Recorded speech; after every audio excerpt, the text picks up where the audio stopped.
Hi everyone, here we are at Gideons Spring at the Well of Harod, and we're going to retell the story of Gideon.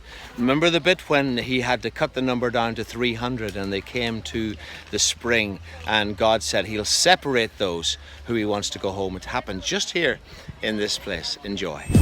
So the angel comes along and says, "The Lord is with you, mighty man of valor." The Lord is with you, mighty man of valor. And Gideon says, "Oh my Lord, if the Lord is with us, why's all this happened to us?" Then the Lord turned to him and said, "Go! In this might of yours. In this might of yours. And you shall save Israel from the hand of the Midianites." And you shall save Israel from the hand of the Midianites. But the Lord said to Gideon, "The people are still too many. Bring them down to the water, and there I will test them for you." So he brought the people down to the water, and the Lord said to Gideon, "Everyone who laps from the water with his tongue as a dog laps, you shall set apart by himself. But everyone who puts his head under the water, you send them home." But the rest who got down on their hands and knees and put their head under the water,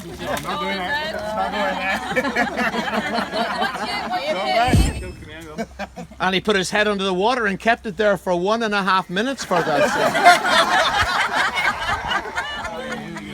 For by Gideon held his head under the water. Gideon held his head under the water. Sorry. Then the Lord said to Gideon, "By the 300 men who lapped, I will save you." Now the camp of Midian was below him in the valley. It happened on the same night that the Lord said to him, "Arise! Go down against the camp, for I have delivered it into your hand." And when Gideon had come, there was a man telling a dream to his companion. Who's this? Somebody. "I have a dream." I have a dream. That's him. Yes, he has a dream. To my surprise, a loaf of barley bread tumbled into the camp. It came to a tent and struck it, so it fell and overturned, and the tent collapsed. Then his companion answered and said, "This is nothing else but the sword of Gideon, the son of Joash, a man of Israel. Into his hand God has delivered Midian and the whole camp." And so it was when Gideon heard the telling of the dream and its interpretation that he worshipped. Yes.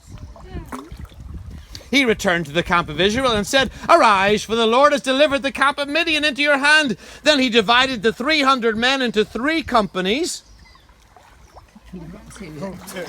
What? And then there were 2? And he put a trumpet into every man's hand with empty pitchers and torches inside the pitchers.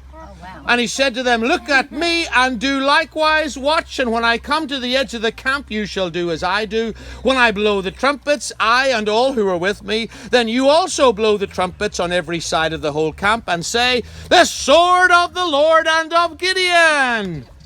So Gideon and the 100 men who were with him came to the outpost of the camp at the beginning of the middle watch. I think you can get out of the water now and go to the outpost of the camp. I think it's over there somewhere. Broke their pitchers that were in their hands. Then the 3 companies blew the trumpets, all 3 companies, and they broke the pitchers. They held torches in their left hands and trumpets in their right hands. And as they were blowing, they cried, "The sword of the Lord and of Gideon!" And every man stood in his place all around the camp, and the whole army ran and cried out and fled. You're the enemy. Run! Run and cry out and flee and sit by the side with your feet in the water.